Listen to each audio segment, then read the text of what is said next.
Levée des couleurs à la place de l'Indépendance, cérémonie présidée ce matin par le ministre des Affaires étrangères, Alioune Badara Cissé, a salué cette initiative du chef de l'État.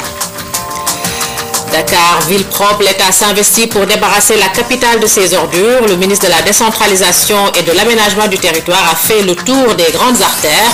Cheikh Bamba Dièye sera notre invité.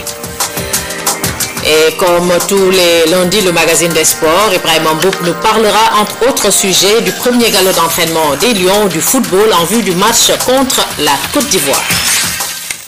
Cérémonie de levée des couleurs, elle a eu lieu ce matin à la place de l'Indépendance sous la présidence du ministre des Affaires étrangères, Alioune Badara Cissé, qui a salué cette initiative du chef de l'État, Aïssatou Diop Tall.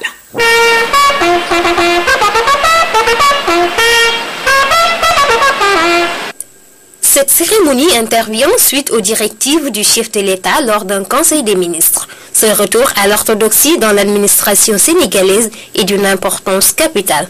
Une levée de couleur, montée de drapeau, des instructions du chef de l'État, ici d'ailleurs d'un de nos conseils des ministres, dans cette place mythique de la place de l'Indépendance qui nous fait honneur d'abriter notre département, qui offre le Sénégal au monde. C'est un appel à nos valeurs de patriotisme, à nos couleurs nationales, un éveil de conscience réitéré, un arrêt momentané de nos souffles et de nos respirations, comme ceux-là qui donnent de leur vie tout le temps pour défendre l'intégrité du territoire national.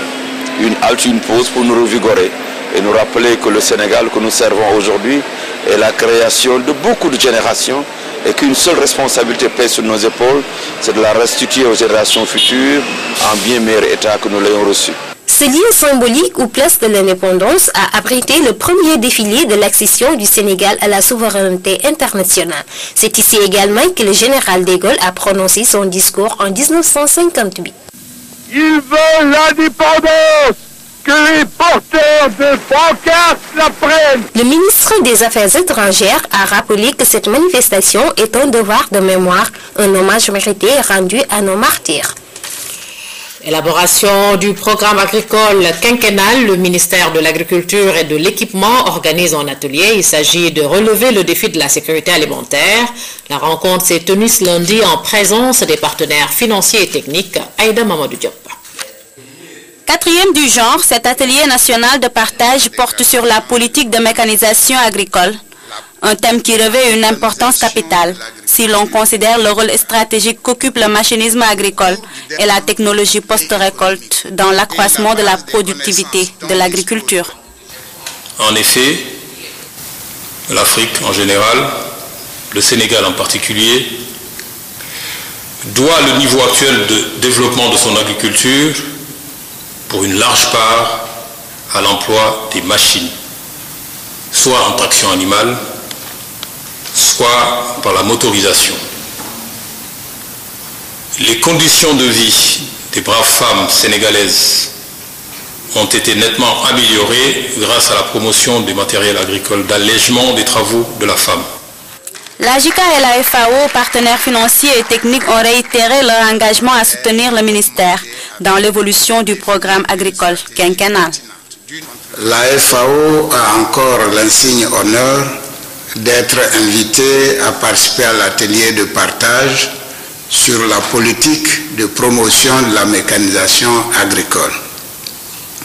Je voudrais réitérer mes sincères remerciements à son Excellence, Monsieur le ministre de l'Agriculture et de l'Équipement rural et à toute son équipe en leur assurant que notre organisation continuera à apporter son appui au processus d'élaboration du programme agricole quinquennal. Nous apprécions juste bellure l'initiative de l'État du Sénégal d'élaborer un programme quinquennal de développement agriculture. L'État du Sénégal, appuyé par des ONG et des institutions nationales et internationales, a investi beaucoup d'argent pour l'équipement du monde rural afin de faire du secteur agricole le moteur de l'économie nationale, une politique volontariste qui fixe un cap bien clair qui est celui d'assurer l'autosuffisance alimentaire d'ici 2018.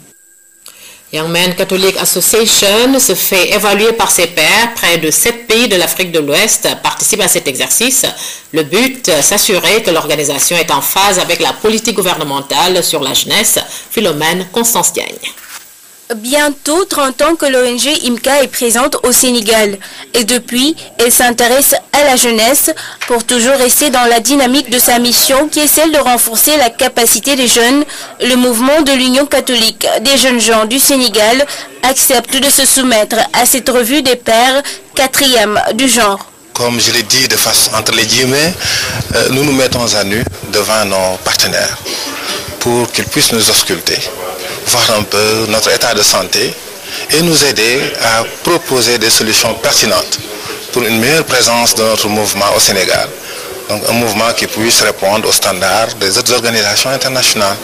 Cette évaluation de l'Alliance africaine des UCJG de la zone ouest intervient dans un contexte particulier, celui d'un changement de régime. Mon attente, c'est vraiment comment est-ce que le YMCA du Sénégal est en phase avec tout le changement que le pays a connu. Parce que le plus important, c'est pas seulement de procurer des services à la jeunesse, mais comment on éduque la jeunesse pour prendre en charge sa destinée.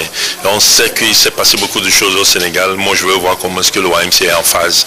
Et si elle n'est pas en phase, comment on fait pour qu'il soit en phase? Le travail de IMCA Sénégal a aussi été salué par les autorités. Ils ont renouvelé leur volonté d'accompagner l'organisation dans ses projets. Ici au Sénégal, les jeunes, je veux dire, comptent environ 65% et que le président de la République lui-même place ces jeunes aux premières loges de son programme et projet politique. Cela est important à considérer. Si aujourd'hui nous sommes là donc, c'est pour vous rassurer aujourd'hui que le gouvernement est prêt à accompagner de telles initiatives pour participer justement au développement du Sénégal en mettant en première ligne les jeunes. Ces participants vont examiner les axes prioritaires d'intervention de IMCA Sénégal. Des perspectives et recommandations sont attendues pour mieux renforcer la politique de jeunesse du Sénégal. Session de formation au profit des femmes parlementaires. Objectif, mieux défendre la cause des couches les plus vulnérables lors de la session budgétaire. L'initiative est de l'Association des juristes sénégalais en partenariat avec le Haut Commissariat des Nations Unies aux droits de l'homme et l'État du Sénégal, Diaina Badja. Avant l'ouverture de la session budgétaire, les femmes parlementaires vont être outillées pour une meilleure prise en charge des préoccupations des couches les plus vulnérables. Elles vont subir une formation sur le renforcement des capacités pour une période de 3 jours. D'ici quelques jours, nous allons vers l'adoption du budget 2013 et c'est quelque chose de tout nouveau pour l'ensemble des députés qui viennent d'arriver. Et il est important qu'elles puissent avoir les rudiments, au moins déjà qu'elles sachent ce qu'est un budget et comment prendre en compte le genre dans le budget. Je pense que c'est nécessaire d'être tout le temps formé et dans tous les secteurs, je dois relever que dans tous les secteurs, il y a un mécanisme de formation continue que la personne doit subir effectivement pour renforcer sa performance. Dans ce cas précis, nous devons effectivement nous outiller par rapport à l'élaboration du budget, mais au budget sensible au genre.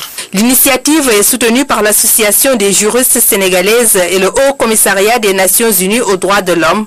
Le gouvernement aussi entend accompagner les femmes parlementaires dans leur démarche. L'Association des juristes sénégalaises s'engage à vos côtés pour l'atteinte de vos objectifs. Par le biais du marrainage, nos membres, durant toute votre législature, vont vous accompagner. Je voudrais vous assurer que le ministère de la Justice, à travers son institut de formation qui vous accueille ce matin, je veux parler du centre de formation judiciaire, sera toujours votre partenaire dans le cadre de vos activités de formation et de toute initiative tendant au renforcement des capacités. Au sortir du séminaire, ces parlementaires espèrent acquérir des connaissances solides en matière budgétaire.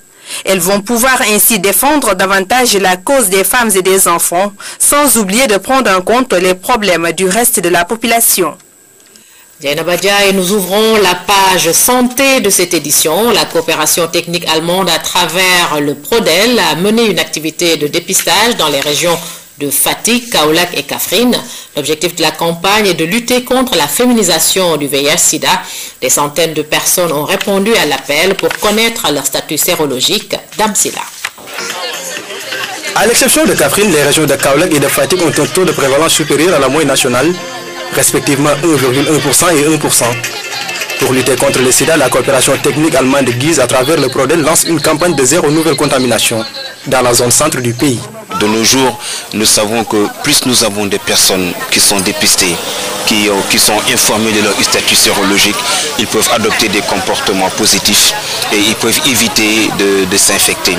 Mais contrairement, si des gens ne sont pas testés, s'ils ignorent leur statut sérologique, ils peuvent continuer à adopter des comportements à risque. Aujourd'hui, autant d'autres groupes cibles se sont montrés ouvertes en accueillant des séances de sensibilisation et des sessions de prise en charge, autant le couple a tendance un peu à revoir un peu son comportement et à adopter, que ce soit l'homme, que ce soit la femme, à adopter un comportement responsable.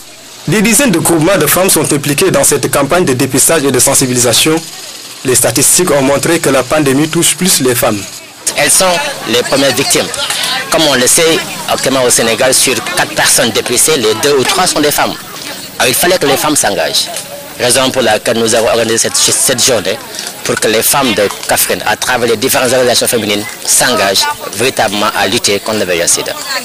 En 2005, les études avaient montré que le taux de prévalence au niveau national, c'est égal à 0,7 et le ratio homme sur femme est égal à 2,2. Donc c'est supérieur à 1. Et ce qui fait qu'il y a plus de femmes infectées que d'hommes.